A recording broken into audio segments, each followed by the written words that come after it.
Eu sou nascido em Jundiaí mesmo, né? Sou neto de avós italianos, vieram para o Brasil na virada do século atrasado para o século passado. Sou nascido em Jundiaí, nasci na verdade no bairro da Ponte São João, na rua Oswaldo Cruz. E fui criado, pelo menos na minha infância, já no período mais consciente, na rua Senador Fonseca, que na época chamava Rua Nova.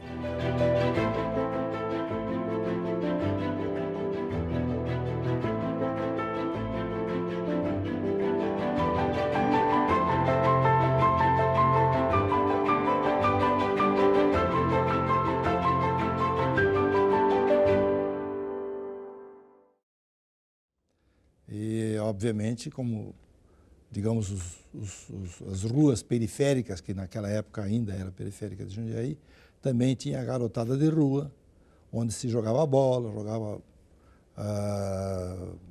toda forma de jogo, de bola de meia, bola de gude, enfim. E os companheiros todos se desenvolveram, formamos até jogo de botão, e a atividade, digamos, da infância foi bastante farta. E eu gosto de relembrar que, nesse período, eu tive um amigo que morava ali do meu lado e sempre foi meu companheiro. Nos encontramos diversas vezes ao longo da vida, que foi o Erazê Martim. Tenho até uma fotografia com ele quando era bem garoto. E, a partir da formação ginasial e depois colegial, tive a sorte de participar das atividades esportivas do nosso município. Quer dizer, na fase inicial, nos campeonatos colegiais, que eram fartos naquela época. Depois o governo do estado acabou interrompendo isso, mas foi, digamos, uma prática muito interessante que aconteceu para os colégios do interior, que eram os jogos abertos, os campeonatos colegiais que aconteciam no Pacaembu, a cada Semana da Pátria. Participei disso 3 vezes, com muita alegria, com muita satisfação, realmente uma prática que foi extremamente salutar, eu diria, para o esporte do interior do estado de São Paulo, e que repercutiu no esporte nacional fortemente, porque os times do interior de bola cesto e de voleibol ficaram, de fato, aprimorados. Eu tive a oportunidade de participar disso, quando, já completando a parte colegial, fui convocado para o Exército, acabei fazendo parte do time de lá. Mas antes disso, eu já estava participando da seleção jundiaense de bola cesto, que teve a felicidade de ser campeã dos Jogos Abertos nos Jogos de Jundiaí em 1953. É com muita alegria que eu tenho lá minha fotografia lá junto aos troféus que estão lá expostos no ginásio de esportes, Nicolino de Luca. E isto ainda me segurou ligado ao esporte por mais tempo, que quando eu entrei na faculdade, eu estudei arquitetura no Mackenzie, ingressei no time da faculdade, fui posteriormente convocado para a Federação Paulista de Esportes, do Universitário de Esportes, a FUP, e realmente, dentre as participações nessa convocação, foi um torneio internacional que aconteceu em dezembro de 1958, em Amsterdã, na Holanda. Fizemos parte de um torneio de 7 times e realmente o time do Brasil teve uma atuação muito boa, para minha alegria, claro, e ficamos em segundo lugar porque perdemos dos Estados Unidos. Mas foi uma oportunidade notável. Realmente, 1958 é uma distância considerável da data que estamos hoje.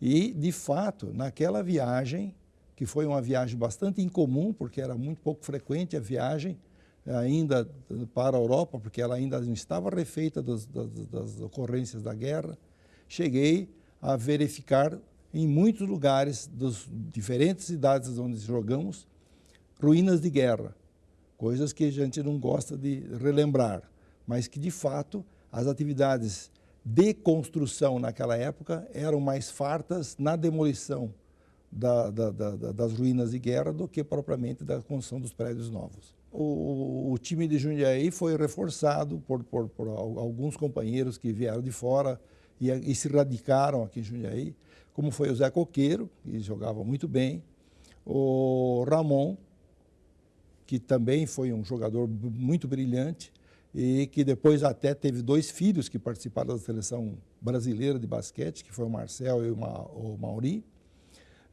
O Pedroca, que esse não ficou radicado aqui.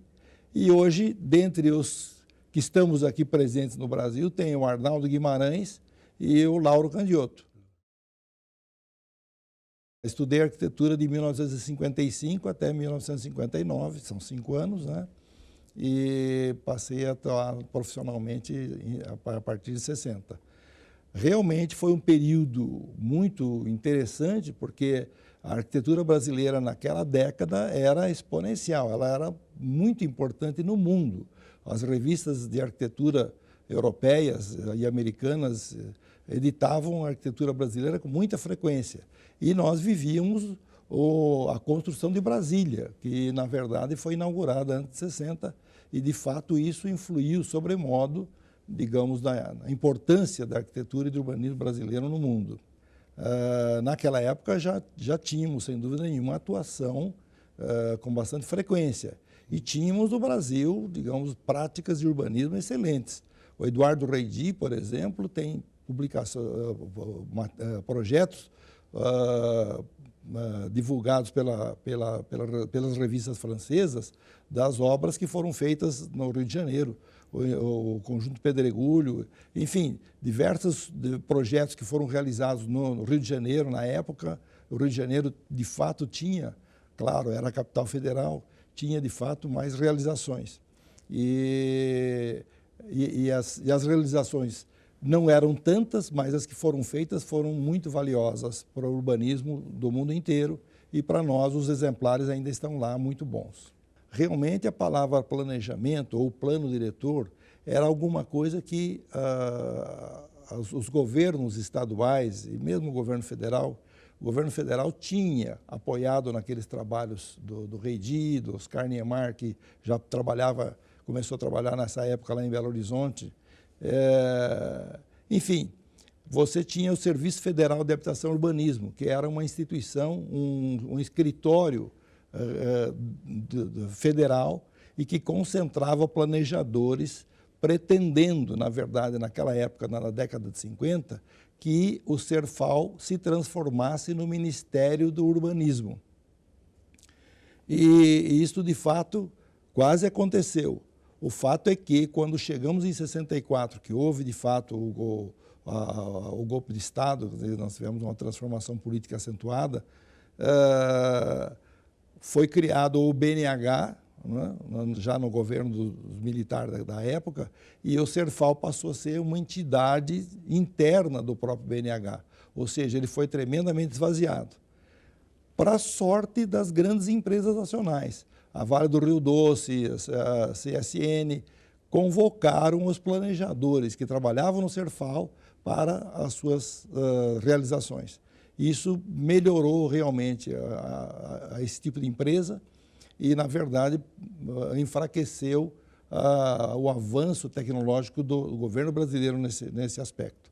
Mas os estados começaram a anunciar que os planos diretores deveriam ser feitos pelas cidades para que os municípios tivessem possibilidade de obter recursos de empréstimos oficiais. No nosso caso, em Jundiaí, diria que, talvez um pouco pela mania pessoal minha de querer ajustar as plantas, né?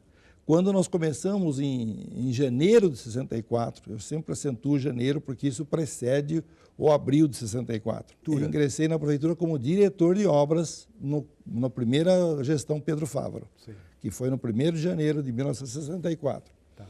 E, na realidade, naquele ano nós recebemos um material técnico muito importante, que foi o primeiro aerofotogramétrico que o município obteve, porque foi conseguido pelo pelo governo do Vasco Venchiarutti na década de 50, o último governo dele, e que, na verdade, não chegou na gestão do Omair Zumiani, mas chegou através do Estado no início de 64. E nós tínhamos o Ulisses Martinho, que era um excelente desenhista, pai do Araquém Martinho, e que tinha montado a planta da cidade baseada nos loteamentos. E quando ele confronta a planta do aerofotogramétrico na mesma escala da planta que ele havia desenhado, ele ficou de uma felicidade incrível e, na verdade, acabou sendo um motivo de orgulho para nós jundiaienses da prefeitura na época, porque a diferença entre a planta montada pelo Ulisses e a planta do aerofotogramétrico era mínima. Ou seja, ele, de fato, era cioso nas coisas que fazia e, obviamente, aquela qualidade do material que ele tinha elaborado estava comprovada pelo confronto daquilo que veio no aerofotogramétrico. Mas, mais do que isso, esse material, que veio também enriquecido por um projeto feito pelo DAE do Estado de São Paulo, de saneamento, mas que o município não tinha dinheiro para fazer aquilo, mas, na verdade, nós tínhamos que ordenar aquilo por diversas razões. Uma delas é que, em 64, começaram os municípios que se tornaram independentes de Jundiaí, que é o caso de Várzea, Campo Limpo e Itupeva. E me coube, como diretor de obras naquele ano, entregar aos prefeitos dessas cidades as plantas da cidade, as plantas do aerofotogramétrico que correspondiam aos territórios respectivos. Então, e paralelamente a isso, nós tínhamos que dar sequência à assistência dos projetos que estavam acontecendo na cidade. Vale a pena fazer um parênteses, que Jundiaí, na década de 50, teve uma grande quantidade de loteamentos realizados, porque, na época, a legislação ela era boa, mas ela não exigia a realização. Não é? A Lei Sanitária do Estado, a 1561-A de 1951, ela exigia medidas mínimas de rua, curvas de concordância, marginais da ferrovia, marginais de linhas de alta tensão, enfim, fazia exigências de sistema viário, mas não impunha aos realizadores o beneficiamento desses espaços. A Via Anhanguera chegou em Jundiaí em 1948 e chegou em Campinas em 1954, uma coisa assim.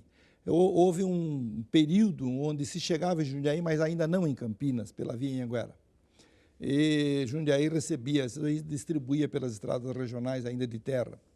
Mas o canteiro de obra instalado em Jundiaí, e como, na verdade, fazer loteamento era só tratorar as ruas, não se exigia a infraestrutura nem nada, então, grande quantidade de loteamentos foram realizados na década de 50 e continuaram na década de 60.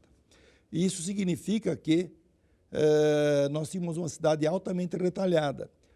Cada proprietário, e no caso de Jundiaí nós não tínhamos tantas grandes propriedades, nós sempre tivemos uma grande quantidade de sítios menores, diferente de Campinas, onde predominava grandes fazendas. Então essas ruas morriam nas cercas da propriedade. Mais adiante, um outro sítio fazia a mesma coisa e as outras ruas também morriam na cerca. Quando você fazia um loteamento encostado no existente, a lei obrigava você a dar continuidade à rua. Mas se você não estava encostado, elas ficavam mortas no meio do caminho. O que significa que, a uma certa data, você tem uma grande quantidade de áreas urbanizadas que não se interligam. Então, você tem que fazer projetos para viabilizar essa ligação, mesmo porque, se você quer fazer uma infraestrutura de água, de rede de esgoto, você tem que ter o caimento da rua, etc., etc. Se você não projeta, você não faz.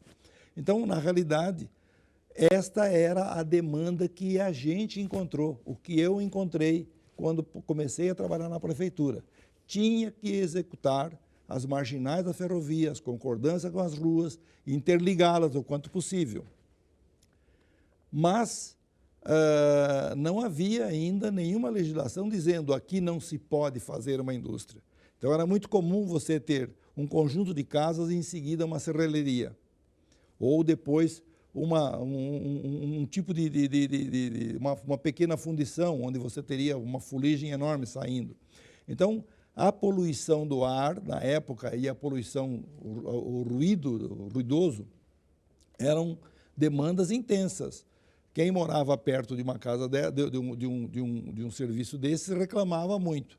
Então, de fato, a prefeitura começa a ter uma demanda que é complicada. Você tem que conseguir, digamos, uma tranquilidade onde as pessoas moram, mas você não consegue evitar que aquilo aconteça. Daí, então, na época, o planejamento era, sem dúvida nenhuma, dar o rumo de qualificar os espaços, dar destinos a eles.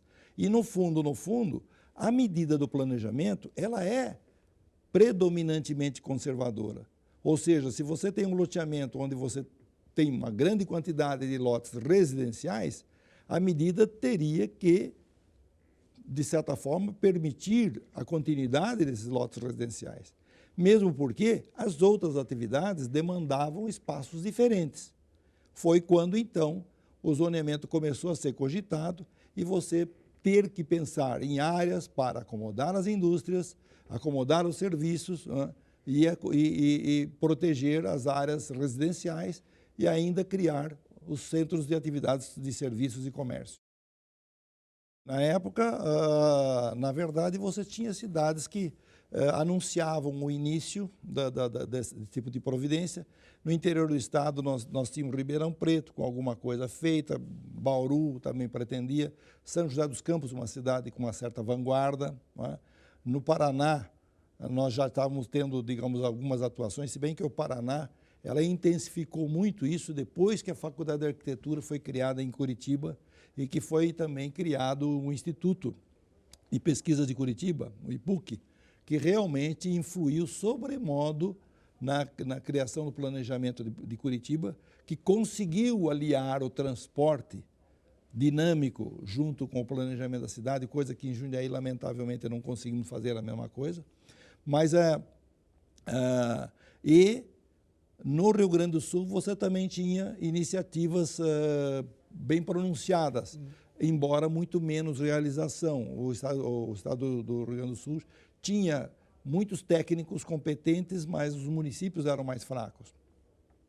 No caso aqui do estado de São Paulo e no estado do Rio de Janeiro, também começamos a ter que enfrentar o afloramento, o surgimento de grande quantidade de escritórios que vendiam planos diretores. Quer dizer, na verdade, anunciavam como técnicos de preparar o plano diretor, mas no fundo, era quase que uma cartilha que se repetia numa porção de casos, né? E escritórios que, de fato, alguns eram competentes e nem todos você conseguia o mesmo resultado. E a Câmara Municipal, na época, tinha um vereador que chamava Carlos Franck, todos nós tivemos a felicidade de conhecê-lo, e que realmente quis fazer um benefício para a cidade e criou a Comissão do Plano Diretor por lei. Eram 12 representantes apenas, não é? Mas tinha uma ordenação, que essa ordenação já era mais ou menos já era uma regra, digamos, praticada numa série de municípios. Surgiu na Câmara, ou seja, a Câmara aprovou a Comissão do Plano Diretor. Então, na gestão seguinte, do Pedro, que foi a primeira do Pedro Fávaro, a comissão já existindo, ele pôde nomeá-la. E a comissão, então, opinou para o prefeito que desejava que a prefeitura montasse uma estrutura própria para fazer o plano diretor do que contratar um escritório de fora. E, realmente, o Pedro, então, encaminhou dessa forma. Então, fato curioso, a essa altura na prefeitura, já tínhamos passado uns 2 ou 3 anos, tinha havido, inclusive, a reforma tributária no início da gestão do militar, e que em 1965 foram criados o ICM e o IPI, e que, na realidade, isso foi uma medida nacional que repercutiu muito bem no município de Jundiaí. Por quê? Porque Jundiaí já tinha uma quantidade considerável de indústrias e que, obviamente, permitiu que o município arrecadasse melhor e tivesse mais recursos a partir da segunda metade da sua gestão.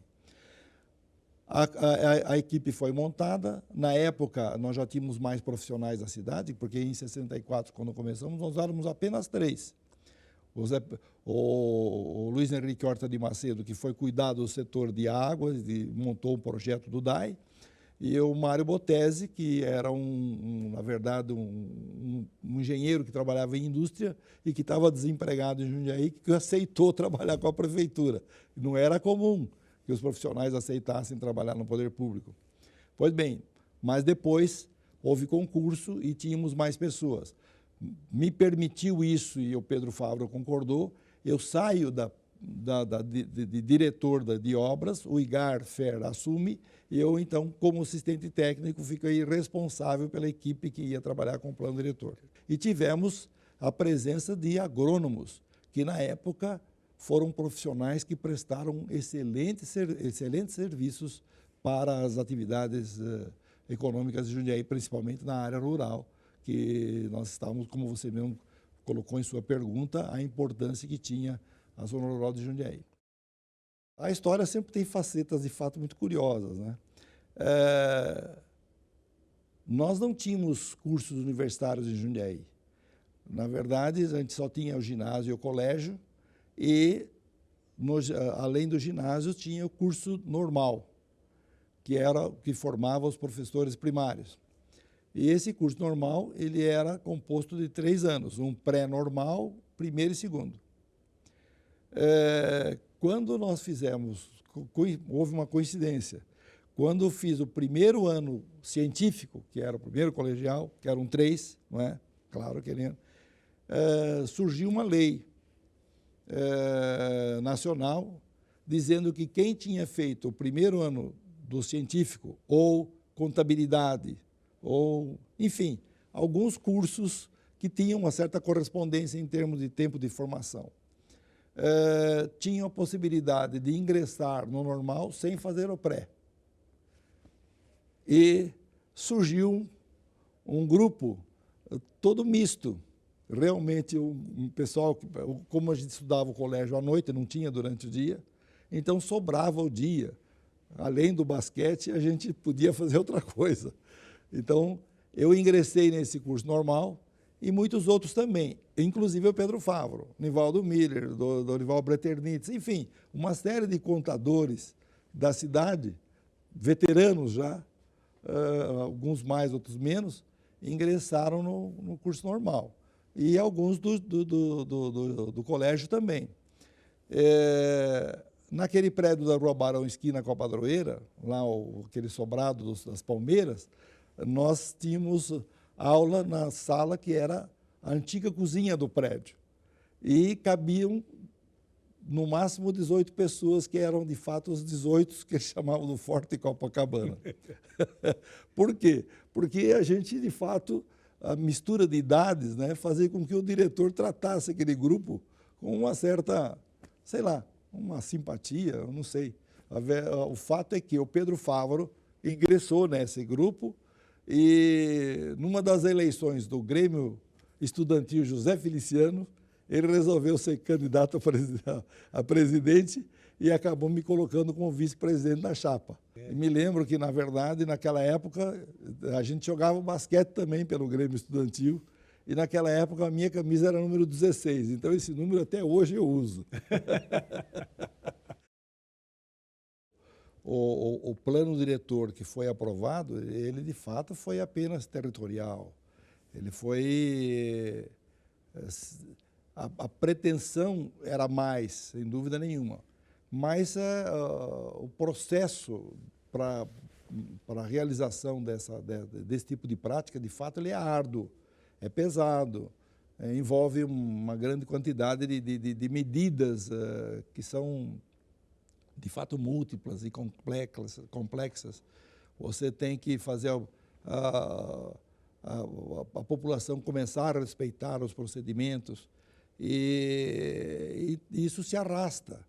E ainda quando chega na hora da aprovação, você bate com o legislativo, que ainda também tem... o legislativo, fomos vereadores, Chico, nós podemos até um dia retomar essa conversa especificamente sobre isso. Mas o fato é que as pessoas não se abrem no legislativo. Você não sabe por que são contra e nem tampouco você sabe por que são a favor. Então, e isto protela, isso enrosca. Você tem que fazer um tipo sei lá, você tem que lançar mão de recursos. Então, são manobras que você é obrigado a fazer para poder sensibilizar e convencer a maioria. E, no fundo, eu acho que no mundo inteiro deve ser assim, mas o que acontece também é que são pouquíssimos os que concordam em votar contra. Existe a grande maioria das pessoas que querem sempre ganhar na votação. Podem não até acreditar naquilo, mas querem ganhar. Ou seja, querem votar com a vitória. Então, isso arrastou bastante a providência na Câmara ou seja, não nos deixou avançar. Posteriormente a isso, ou simultaneamente, ainda durante o período, nós tivemos a presença de um técnico que veio do Rio de Janeiro. Eu vou ser injusto agora de não lembrar o nome dele. Mas ele teve fazendo um trabalho aqui em Jundiaí. É um compêndio, a Secretaria do Planejamento tem esse volume lá. Do plano do projeto do planejamento integrado, PDDI, Plano Diretor do Desenvolvimento Integrado, enfim, a sigla a gente já não lembra mais. E ele estava fazendo, então, o termo de referência para que, assim que aprovada o plano territorial, o município se ocupasse do desenvolvimento do Plano Diretor de Desenvolvimento Integrado. Coordenei uma boa parte. Eu estive ausente da cidade por um ano, quando fiz um outro curso na França, lá de um ano, mas cheguei de volta ainda no tempo de acompanhar a aprovação. Mas no primeiro plano diretor,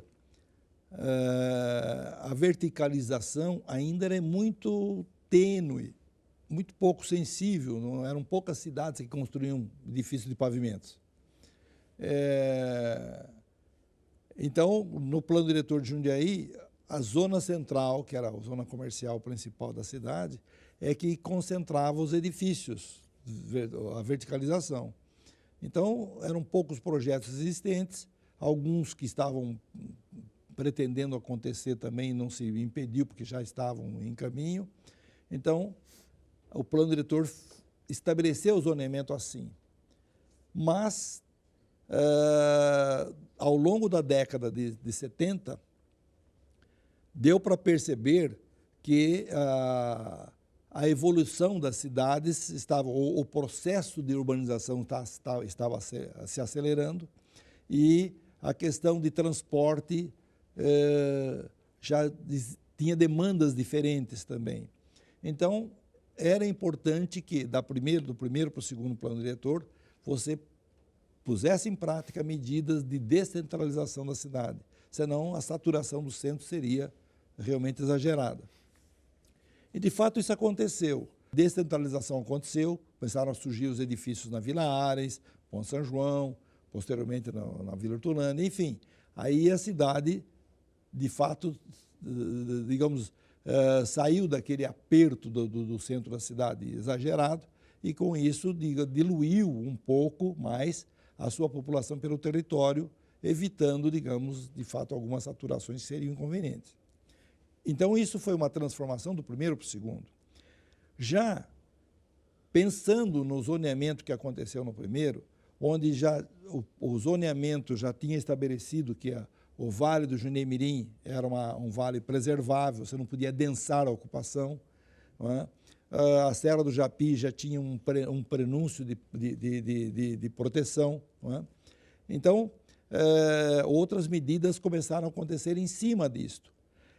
E, no caso específico do saneamento, a gente precisa relembrar, de fato, pelo menos 3 pessoas que foram técnicas importantes nesse caminho, que foi, primeiro, o Luiz Henrique Horta de Macedo, que começou conosco lá e que fez o projeto da criação do DAI, cujo projeto foi realmente muito importante porque não permitiu que se deteriorasse a estrutura do DAI. Ela foi essencialmente técnica. Segundo, quando o Luiz Henrique saiu, começou na gestão seguinte o Rui Chaves, que também não começou logo de cara como chefia, depois ele foi e tal. O Rui tinha umas características, porque ele já era funcionário do Estado na origem, é meio complicado.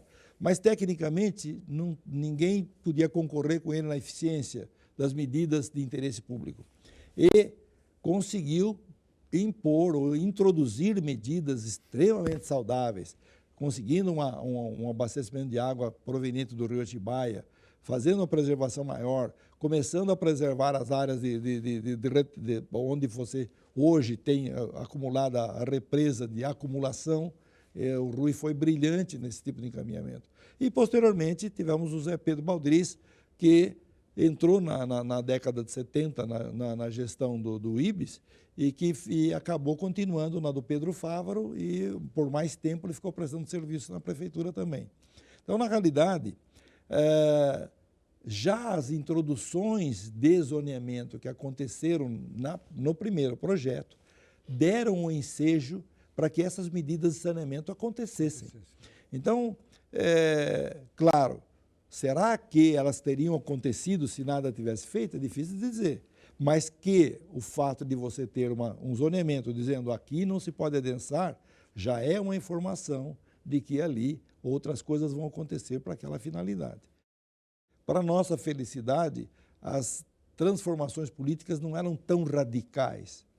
Mas talvez ainda que se fosse um pouco mais radical, ainda a gente teria tido sorte, provavelmente. Agora, mas a descontinuidade de administração, ela é muito farta. Não aconteceu aí a descontinuidade para a nossa sorte. Mas eu quantas e quantas vezes, e acho que talvez até tenhamos mexido em plantas em momentos iguais na prefeitura, porque tivemos muitos momentos onde nós trabalhamos juntos.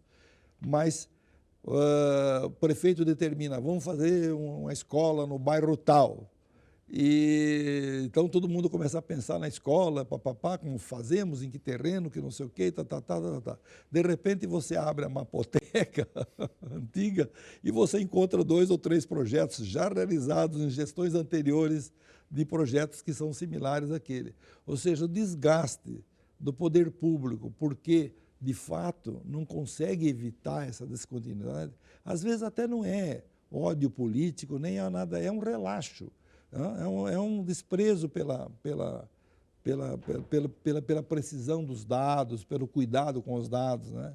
E, enfim, isso acontece mesmo. A descontinuidade existe muito. A gente assiste isso todo dia.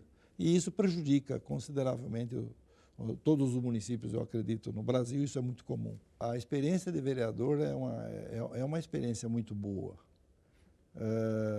Muito embora a gente seja obrigado a reconhecer, digamos, um desperdício de tempo consideravelmente alto, né? O legislativo, ele é feito exatamente para fiscalizar o poder executivo, para acompanhar o que está acontecendo e, obviamente, alertar o município sobre necessidades que devam acontecer. Mas não é esse o entendimento da maioria dos nossos edis, não é? Os nossos edis, no fundo, preferem ser uma subprefeitura, não é, dos bairros, onde o habitante vai lá, toca a campainha da casa dele e fala assim, olha, quebrou o poste lá da esquina, não sei o quê, e ele vai, então, ele tem acesso na porta do secretário da prefeitura, não é? Ou uma facilidade com o prefeito. Então, o vereador gosta disso, quando, na realidade, o ideal seria que ele se distanciasse um pouco do executivo para poder olhar aquilo que está acontecendo no contexto do município inteiro. E isso desilude a gente bastante. A gente percebe que você acaba tratando de uma porção de coisas de menor importância. E a gente espera que continuem sendo úteis. Mas a visão que se possa ter do município sendo um vereador, ela é muito rica. A Câmara de Vereadores é uma estrutura excelente né? Eles registram as questões de forma extremamente competente e os funcionários ajudam sobremodo, digamos, o desempenho da mesa, de tal forma que ela de fato flui e aquilo que é agendado, tem data marcada, efetivamente acontece. Se a qualidade é boa ou não, não são os funcionários que são responsáveis. O parque da cidade, eu diria que volto ao Rui Chaves, né? Porque, na verdade, o Rui, enquanto ele estava com a gestão, a responsabilidade pela gestão do DAI, na época era o departamento, né? Ele, de fato, preocupado com a grande variedade da vazão do Rio Junemirim, porque no inverno ele fica bem fraco, e no verão ele tem um volume considerável, e, obviamente, a água que é bombeada do Atibaia, ela é conveniente, o Rui foi quem conseguiu isso, mas é uma água mais cara, ela é bombeada, você muda de bacia, enfim. Então, você guardar a água do município é importante. E um dia, falou, Panizza, vamos verificar como é que a gente pode reservar a água do DAI. Então, aquele contorno que está lá na represa, fui eu mesmo que desenhei. Eu peguei uma planta do aerofotogramétrico, procurei as curvas, ainda não era aquela, mas enfim, a área ficou grande e tal. O Rui veio e falou, Panizza, acho que vai ser área demais, não sei o quê, não sei se vai dar para desapropriar. Vamos estudar as bacias, pegando os córregos, os que são contribuintes. Putz, aí já não, a curva de nível no limite da cidade já não é mais a mesma coisa, de vez em quando a linha some. Enfim, fizemos uma alternativa, provavelmente com umas 3 ou 4 barragens, para tentar armazenar uma quantidade de água semelhante. Ele falou, Panizza, de fato não vai adiantar isso aí, porque vão pulverizar e não vai resolver. Então, vamos voltar para a hipótese anterior. Então, aí, a cota 712. Então, eu escolhi a cota 712, persegui e fiz o contorno dela. E, realmente, ele abaixou um pouco, acho que para 711, 710,5, uma coisa assim. E reduziu, evitou algumas coisas, mas pegava sempre na estrada de Itatiba. E aí o Rui começou, com aquela planta, ele começou a comprar sítio ali, né? Discutiu com o João Toledo, com não sei o quê, pega não sei, pedaço aqui. A moda dele, né? Porque realmente, hoje em dia tem certas coisas que naquela época você fazia, hoje não dá mais. Você vai preso. Só de dizer para alguém que você vai fazer qualquer coisa assim, né? De comprar o terreno para o DAI. Imagine. E ele, de fato, reservou isso. Isso, então, foi decidido na década de 70. O fato é que ele comprou aquelas áreas, não é isso? E ficou uma margem entre a estrada e a água extremamente confortável, não é? E, obviamente, o limite da estrada seria o limite a ser comprado, não tem dúvida nenhuma. A esta altura, eles já tinham um seguidor lá dentro do DAI que se chamava Milton Takeu. Milton Takeu. Que também já faleceu, já foi embora e tal, mas excelente alma e competentíssimo como profissional. E ele soube abraçar, na verdade, a ideia dos 3 que antecederam. Essa reserva da área entre a água e a estrada, que dava a possibilidade, de fato, de um aproveitamento muito bom. E a destinação para parque seria a mais segura de qualquer outro tipo de encaminhamento. Porque qualquer obra que se fosse fazer ali, você estaria próximo da água, você teria consequências, seria ruim. A contribuição, no fundo, ela está diluída num longo dia a dia de atividade profissional que foi exercida. Eu exerci a arquitetura também, digamos, no ramo privado, fiz umas tantas casas e tudo mais, mas o exercício profissional destinado ao poder público é o que mais nos entusiasma. Eu fiz 2 cursos no exterior que eram de arquitetura e planejamento, mas eu carreguei nas tintas dos meus trabalhos o desejo de propor coisas de planejamento.